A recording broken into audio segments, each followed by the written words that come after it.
Hello నమస్తే, నేను journalist Srinivas. ఈరోజు న్యూస్ అనాలిసిస్లో ముందుగా ఆంధ్రజ్యోతి పేపర్లో వచ్చిన వార్తలు చూద్దాం.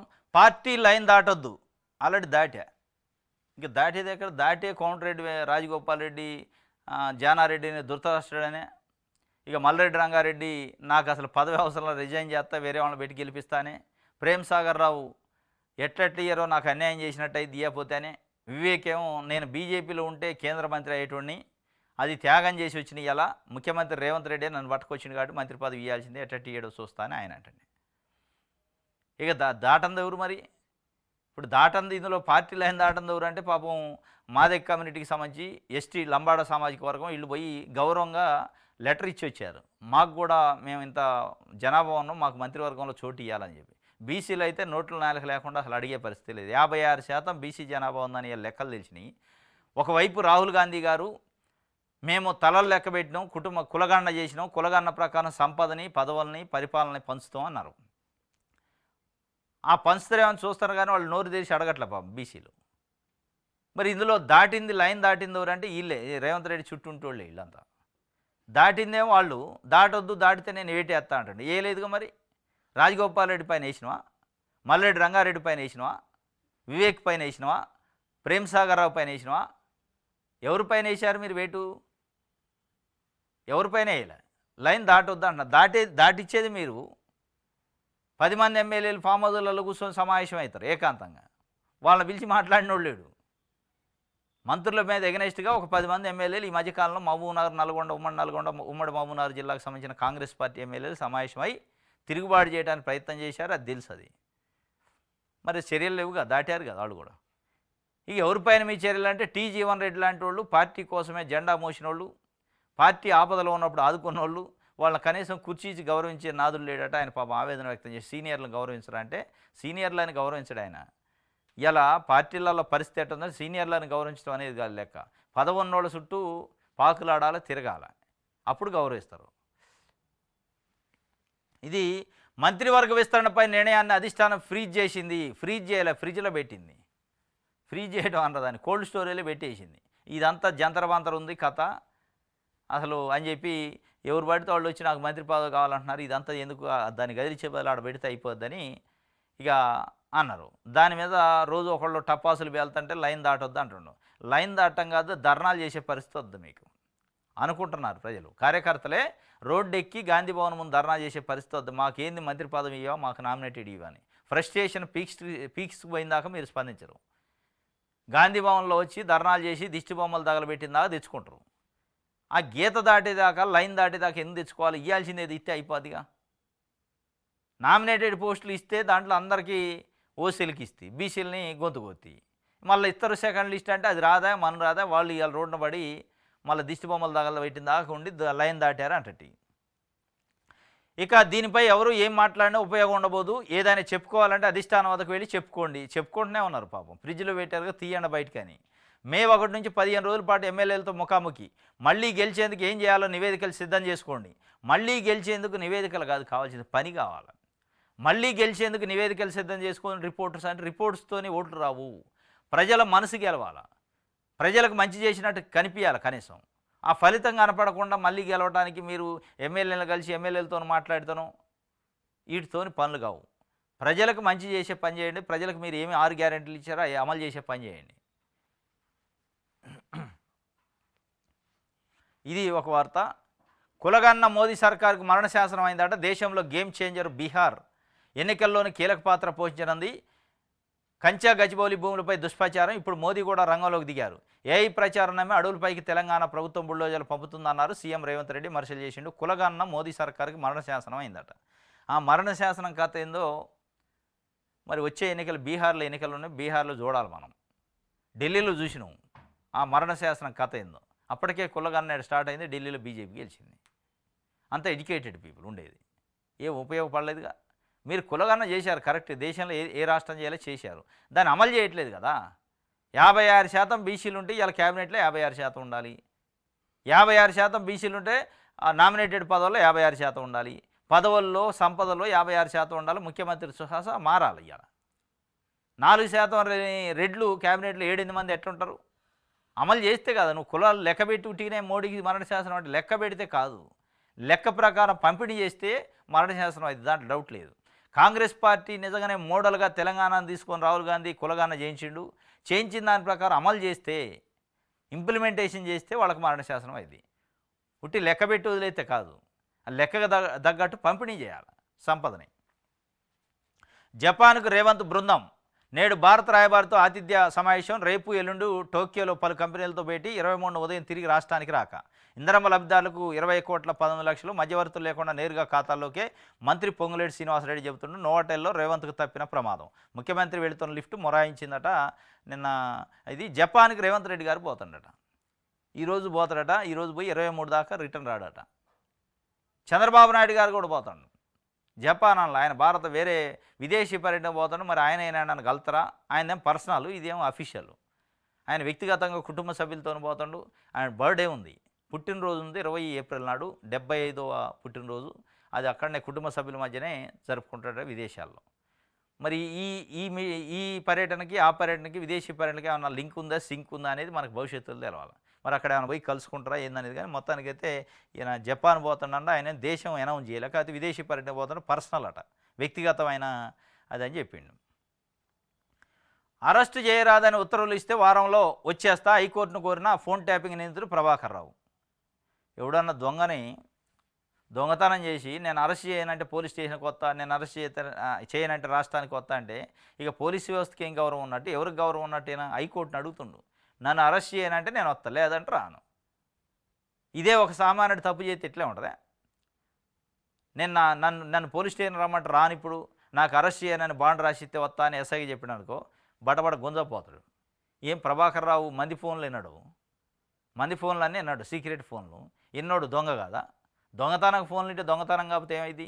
మరి ఆ దొంగకు మళ్ళా నేను అరెస్ట్ చేయనంటే వస్తా, లేదంటే రాను అంటే ఏం బతిలాడుతుందా వ్యవస్థ? గవర్నమెంట్ బతిలాడుతుందా ప్రభాకర్ రావుని? పట్టక రావాలా, అరెస్ట్ చేయనని పట్టరా వచ్చి దోపడేయాలి. ఏం చేస్తాడు? వ్యవస్థ కంటే వ్యక్తి ముఖ్యమా? కనీసం ఆ మాత్రం కూడా ప్రభుత్వానికి కనీసం మానిటరింగ్ కోఆర్డినేషనే లేదు.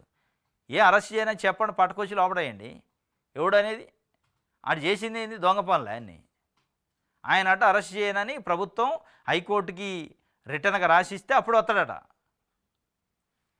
ప్రభాకర్ రావు, దొంగ ఫోన్లు విన్నాడు. రైట్.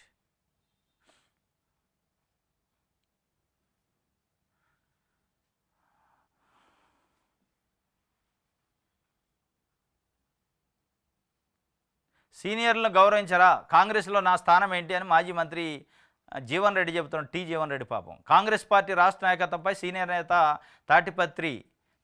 తాటిపర్తి జీవన్ రెడ్డి అసంతృప్తి వ్యక్తం చేశారు. సీనియర్లను గౌరవించరా అని ప్రశ్నించారు. పార్టీలో నా స్థానం ఏంటి, సీనియారిటీకి గౌరవం పొందలేని పరిస్థితులు ఉన్నాయి, ఇది నాకు అసంతృప్తిగా ఉంది అని ఆయన మంగళవారం జగిత్యాల మీడియాతో అన్నారు. రాష్ట్రంలో కాంగ్రెస్లో రాజ్యసభ మాజీ సభ్యుడు వి హనుమంతరావు తర్వాత నేనే సీనియర్ని, జానారెడ్డి కూడా నా తర్వాత 4 ఏళ్లకు సభ్యత్వం తీసుకున్నారు అని చెప్పారు. గతంలో టీపీసీ అధ్యక్షుడిగా రేవంత్ రెడ్డి, శాసనసభ పక్ష నేతగా బట్టి విక్రమార్క స్థాయిలోనే తాను శాసనమండలిలో గత బీఆర్ఎస్ ప్రభుత్వ వ్యతిరేక విధానాలను ఎండగడుతూ ఒంటరి పోరాటం చేసినానని అన్నారు. 4 దశాబ్దాలుగా పార్టీలో క్రియాశీలంగా పనిచేస్తున్నానని చెప్పారు. సీనియర్ నేతలు ప్రేమ్సాగర్ రావు, రాజగోపాల్ రెడ్డి పదవులు ఆశించడం తప్పుగా భావించలేదన్నారు. సీనియర్లు గౌరవించరా, కాంగ్రెస్లో నా స్థానం ఏంటి? ఇలా కాంగ్రెస్ పార్టీలో సీనియర్ల పరిస్థితి ఎట్టుందంటే నా కుర్చీ ఎక్కడా అని ఎత్తుక్కునే పరిస్థితికి వచ్చింది.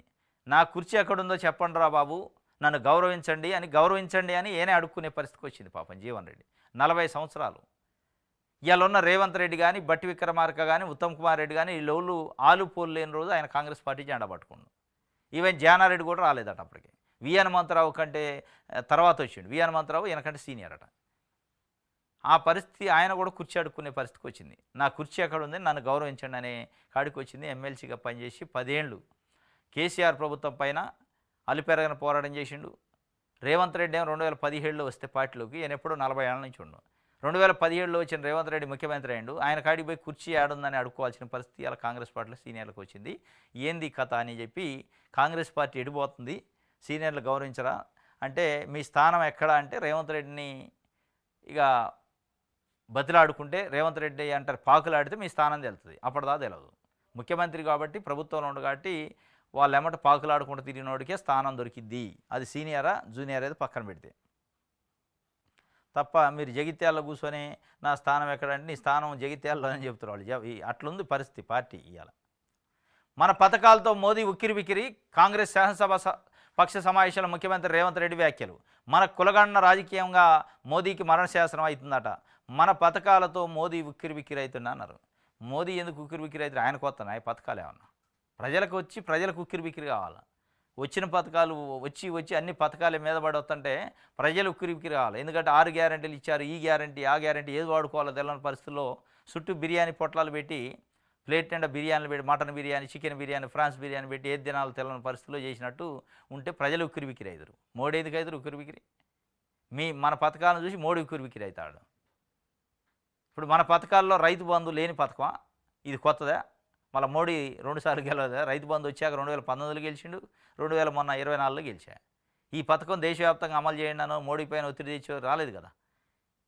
ఏ పథకం లేదు. ఇప్పుడున్న పథకాల్లో లేనిదల్లా ఉచిత బస్సు ప్రయాణం ఒకటి లేదు. మిగతా అని గతంలో ఉన్నాయే కదా. ఉక్కిరి అయిపోతున్నాడు. కులగా అన్న చేసినాం అన్నారు. చేసి ఏం సుఖం? లెక్కబెట్టి ఆడ కూర్చోబెడితే ఇస్తరాకి ఇతర అన్నం బెటర్ అవుతుంది. లెక్కబెట్టి ఆ లెక్క ప్రకారం పంపిణీ చేస్తే కదా, పదవులు సంపద పంపిణీ చేస్తే మీరు ఇచ్చిన దానికి ప్రయోజనం ఉంటుంది. ఇప్పుడు లెక్కబెట్టి నిజంగానే లెక్క ప్రకారం మంచితే మీరు ఆడ ఆ స్టేజ్ మీకు ఉండదు. ఆ స్టేజ్ పైన ఒక బీసీ ముఖ్యమంత్రి వస్తాడు. ఉక్కిరి అవుతున్నాడట మోడీ. 3 నెలలుగా జీతాలు లేవట పాపం. ఉపాధి హామీ సిబ్బంది ఉద్యోగుల ఆవేదన. స్పర్శలో సాఫ్ట్వేర్ అనుసంధానం అవ్వక అందని వేతనాలు, సాంకేతిక సమస్యలు అధిగమించడానికి అధికారులు తంటాలు. పెండింగ్ వేతనాలు ఇవ్వాలి అని చెప్పి చెబుతున్నారు. వెంటనే 3 నెలల పెండింగ్ వేతనాలు చెల్లించాలి. మా వేతనం పెంచుతామని, ఉద్యోగ భద్రత కల్పిస్తామని కాంగ్రెస్ పార్టీ ఎన్నికల హామీని ప్రభుత్వం నెరవేర్చాలి. నిబంధనలకు విరుద్ధంగా ప్రతి గ్రామ పంచాయతీలు 10 మందికి తగ్గకుండా కూలీలను తీసుకురావాలంటూ రాష్ట్ర స్థాయి అధికారులు టార్గెట్ పెడుతున్నారు. ఈ పని చేయకపోతే విధుల్లోంచి తొలగించాలని కలెక్టర్లకు ఆర్డర్లు చేస్తున్నారు. మాకు హక్కులు లేకుండా పోయాయి. నారాయణ గౌడట ఫీల్డ్ అసిస్టెంట్ల అసోసియేషన్ రాష్ట్ర ప్రధాన కార్యదర్శి చెప్తున్నాడు. 3 నెలల్లో నుంచి పెండింగ్ బిల్లులు ఉన్నాయి, వేతనాలు ఇవ్వట్లేదు మాకు. కాంగ్రెస్ పార్టీ ఉద్యోగ భద్రత కల్పిస్తాం, వేతనాలు పెంచుతామని హామీ ఇచ్చింది ఎన్నికలలో. అది నెరవేర్చాలంటున్నాడు. అది నెరవేర్చడం భగవంతుడికి జీతం ఇవ్వండి అనే కాడికి వచ్చింది. ఇప్పుడు 3 నెలల నుంచి పెండింగ్ పడ్డాయట జీతాలు. మీకు ఒక్కళ్ళకే ఇయ్యలే. సర్వశిక్ష అభియాన్ ఉద్యోగులకు ఇచ్చిండు, 317 జీవో బాధితులకు ఇచ్చిండు. వాళ్ళకైతే ఇంకా ఘోరంగా ఇదేందా ఇది తుఫేలు, 45 గంటలలో నేను అధికారంలోకి వస్తే అయిపోద్ది 317 జీవో బాధితుల బాధ్యత అని చెప్పి 2023 అక్టోబర్ 2 నాడు గాంధీ జయంతి రోజు గాంధీ భవన్లో చెప్పిండు వాళ్ళకి. ఎవడన్నా మెడకాయ మీద తలకాయ అన్నాడు. ఇది ఒక సమస్య. కేసీఆర్కి బుద్ధి ఉంది అసలు? 317 జీవో బాధితులు ఎంత వేధిస్తారా? 48 అవర్స్లో మీ సమస్య పరిష్కారం అయితే కాంగ్రెస్ అధికారంలోకి వస్తే అన్నాడు. 48 అవర్స్ పోయింది. ఇప్పుడు 15 నెలలు అయింది. అయిందా? కాలే. సర్వశిక్ష అభియాన్ ఉద్యోగులను అయితే వరంగల్లోనే ఎక్కడో వాళ్ళు నిరసన వ్యక్తం చేస్తుంటే ఆ టెంట్లో కూర్చొని ఇది ఏముంది, నేను అధికారంలోకి వస్తే రాండి ఒకసారి నేనే పిలుచుకుంటా టీ ఇస్తాను మీకు, ఆ టీ తాగేలోపు జీవో అవుతుంది అన్నాడు. ఆ టీ రాలేదు, జీవో రాలే, ఏది రాలే. వాళ్ళదంతే ఉంది. 15 నెలలు అయింది. ఇక ఈ కథ కూడా అంతే. మీరు ఉద్యోగ భద్రత జీతాలు పెంచడం తర్వాత సంగత, వేతనాలు వచ్చేవి చూసుకోండి ఫస్ట్ అనే కాడికి వచ్చింది. ఇది ప్రభుత్వం వ్యవహార తీరు అన్నమాట. 1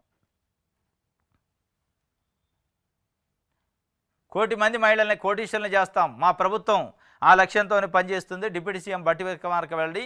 స్త్రీ సమిట్ 2.0కి ముఖ్య అతిథిగా హాజరైండు. 1 కోటి మంది మహిళల్ని కోటీశ్వరులను చేస్తారట కాంగ్రెస్ పార్టీ ప్రభుత్వం అని చెప్పి డిప్యూటీ సీఎం బట్టి గారు చెప్తుండు.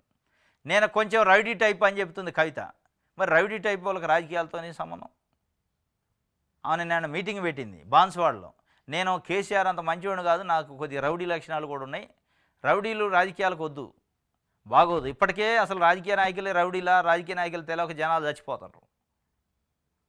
మళ్ళీ మీరే నేనే రౌడీని అని చెప్తే ఇబ్బందికరమైన పరిస్థితి ఉంటుంది. రౌడీలు రాజకీయాల్లోకి ఉండకూడదు. కాబట్టి కేసీఆర్ మంచోడు కావచ్చు, కానీ నేను మాత్రం కొంచెం రౌడీ టైప్ అని ఎమ్మెల్సీ కవిత అన్నారు. మంగళవారం కామారెడ్డి జిల్లా బాన్స్వాడలోని భారత్ గార్డెన్లో నిర్వహించిన బీఆర్ఎస్ రజతోత్సవ సన్నాహక సమావేశానికి ఆమె హాజరయ్యారు. సభకు వెళ్ళవద్దని తమ కార్యకర్తలను బాన్స్వాడలో కొంతమంది ఫోన్లు చేసి బెదిరిస్తున్నట్టు తెలిసింది. ఎవరెవరు బెదిరిస్తున్నారో వాళ్ళ పేర్లను బరాబర్ పింక్ బుక్లో రాసుకుంటున్నారు. బెదిరింపులకు పాల్పడే వారిని ఎట్టి పరిస్థితుల్లో వదిలిపెట్టేది లేదని కేసు పెట్టించి పోలీస్ స్టేషన్కి ఈడ్చుకెళ్లి వాళ్ళని క్షమించే ప్రసక్తి లేదని చెప్పారు. కాంగ్రెస్ నాయకులు తాటాకు చెప్పులకు భయపడేది లేదన్నారు. సోనియా గాంధీ, రాహుల్ గాంధీ సంతకాలు పెట్టిన గ్యారంటీ కార్డులను కాంగ్రెస్ నాయకులు ఇంటింటికి పంచి ఓట్లు వేయించుకున్నారని ఇప్పుడు గ్యారెంటీలు అమలు చేయకుండా కాంగ్రెస్ ప్రభుత్వం మోసం చేస్తుంది. సరే ఇదంతా బాగానే ఉంది కానీ నేను కొంచెం రౌడీ టైప్ అంటున్నాం. బాన్సువాడలో అంట బీఆర్ఎస్ కార్యకర్తల్ని వరంగల్ రైతోత్సవాలకు పోకుండా అడ్డుకుంటున్నారట, కేసులు పెడతారట, బెదిరిస్తున్నారట. అన్నీ ఆమె గులాబీ పుస్తకాలు రాసుకుంటున్నారట, పింక్ బుక్. ఆ పింక్ బుక్లో రాస్తా నేను రౌడీని కాబట్టి అప్పుడు చూసుకుంటా అధికారం వస్తే అండి. ఇటు రౌడీ అంటే ఓట్లు వేయరు. మళ్ళీ నిజామాబాద్లో 2019 ఎంపీకి నిలబడితే ఓడించారు.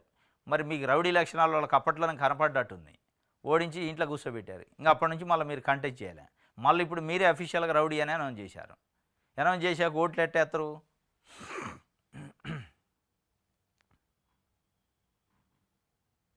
రైట్. కూలుస్తామంటే చేతులు కట్టుకొని కూర్చోం, ప్రభుత్వాన్ని కూలుస్తామని చెప్పిన వ్యక్తి కేసీఆర్ ఆత్మ అని చెప్తుండు. కొత్త ప్రభాకర్ రెడ్డి వ్యాఖ్యలపై మంత్రులు పిసిసి చీఫ్ ధ్వజం ఎత్తారు. కొత్త ప్రభాకర్ రెడ్డి దుబ్బాక ఎమ్మెల్యే నిన్న హాట్ కామెంట్ చేసిండు. మొన్న కాంట్రాక్టర్లు, రియల్టర్లు, పారిశ్రామికవేత్తలు డబ్బులు ఇస్తాం, మేము పైసలు ఇస్తాం, ఆ ప్రభుత్వాన్ని కూల్చంటారు ఆయన, ఎన్ని కావాలో చెప్పండి ఇస్తామంటున్నారు అని చెప్పిండు. దాని తర్వాత కాంగ్రెస్ వాళ్ళు ఇక మళ్ళీ గుల్లాలు పడి నిన్న 2-3 మాట్లాడారు. ఎట్టెట్టుంటుంది కూల్స్తాం అంటే చేతులు కట్టుకొని కూర్చున్నావా? మరి చేతులు కట్టుకొని కూర్చుంటారా, కాళ్ళు కట్టుకొని కూర్చుంటారా పక్కన పెడితే ఎవడన్నా ఒక్కళ్ళు మాట్లాడుతారా? లొట్టపీసు ముఖ్యమంత్రి అని కేటీఆర్ అంటే ఒక్క మంత్రి మాట్లాడాలి. మరి ఏం కట్టుకొని కూర్చున్నట్టు? లొట్టపీసు ముఖ్యమంత్రి రేవంత్ రెడ్డి అన్నాడు. కేటీఆర్ అంటే కూడా ఒక ముఖ్యమంత్రి పోస్టులో ఉన్న ముఖ్యమంత్రిని, వాళ్ళ ముఖ్యమంత్రిని కూడా అగౌరవంగా మాట్లాడితే ఒక్క మాట మాట్లాడలే మంత్రులు. ఇక మీరు మళ్ళీ చేతులు కట్టుకొని కూర్చుంటాం అంటే కూర్చుంటారా లేదా అనేది కనపడుతూనే ఉంది మీ వ్యవహారం చూస్తే.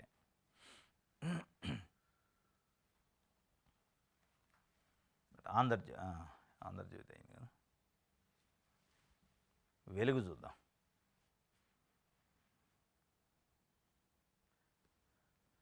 మంచి చేస్తున్నాం మౌనం వద్దు అని బతిలాడుకుంటున్నాం ఎమ్మెల్యేలని. మనం మంచి చేస్తున్నాం, ఎవరు చెప్పట్ల, మౌనంగా ఎందుకుంటున్నారంటే ఏం మంచి చేశారు అనేది వాళ్ళకి అర్థం కావట్లేదు. మనం చేసిన మంచి ఏందయ్యా అని వాళ్ళలో వాళ్ళు మదన పడుతున్నారు. రైతు రుణమాఫీ అంటే మనం 2 లక్షల వరకు చేస్తా, పైన ఉన్నాయి కట్టుకోండి అంటే వాళ్ళని మొత్తం ముంచుతాం. మనం 40% మందికి రైతు రుణమాఫీ కాపాయి.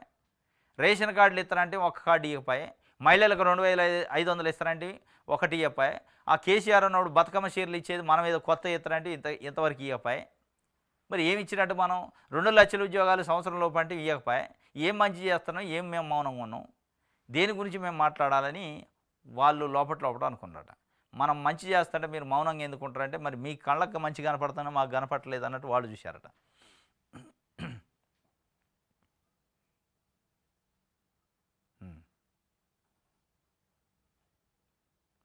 రైట్, ఇది ఒక వార్త.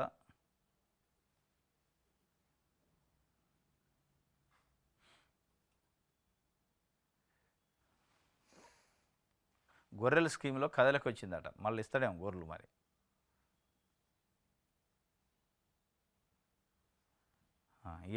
నా వ్యాఖ్యలను వక్రీకరించారు. ఎమ్మెల్యేపై పలు స్టేషన్లో కాంగ్రెస్ శ్రేణులు ఫిర్యాదు. దౌలతాబాద్లో కాన్వాయ్ అడ్డుకొని నిరసన, దిష్టిబొమ్మల దహనం. నా వ్యాఖ్యలను అంటివి మళ్ళీ వక్రీకరించి. ఇది ఒక రాజకీయ నాయకులకి ఆనవాయితీ అనమాట. ఇది ఒకటి, అన్ని అబద్ధం మడత మాటలు అంటారు. మళ్ళీ నా మాటలను వక్రీకరించారు. వీడియోనే ఉండే, ఇంకా వక్రీకరించేది ఎక్కడ? అన్నదాన్ని నిలబడి ఒప్పుకోవాలి.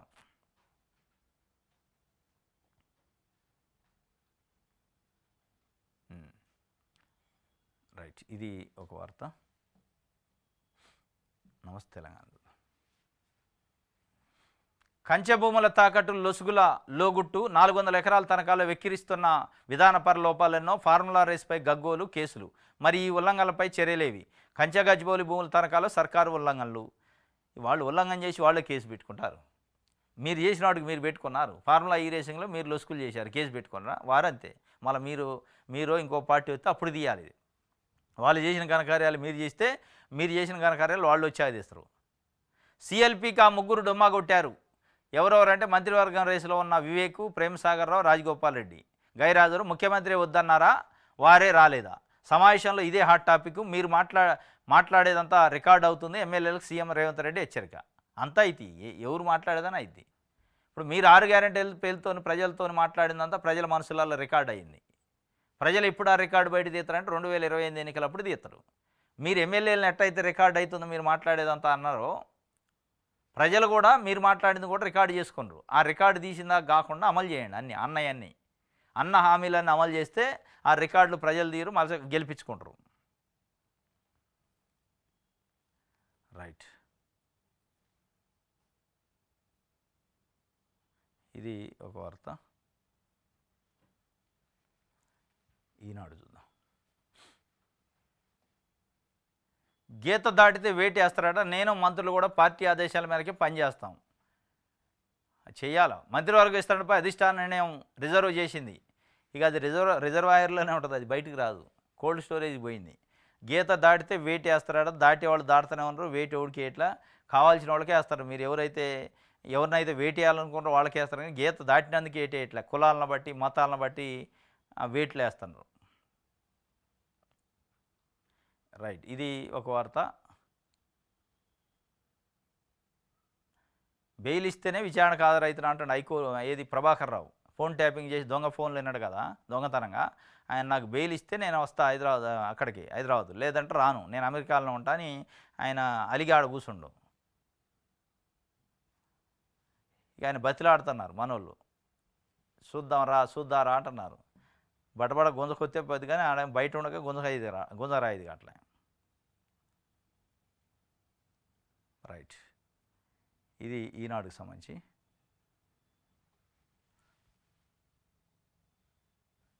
సాక్షిలోనా వాడుతున్నారా? ఆడోడు కుషాయిగూడలో చంపేసిండు పాపం. ఒక లేడీని చంపి డెడ్ బాడీ పైన డ్యాన్స్ చేసిండు.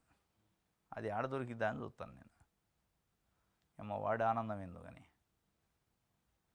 డెడ్ బాడీ పైన డ్యాన్స్ చేసిండు. ఆ ఏజ్డ్ పర్సన్ అట పాపం.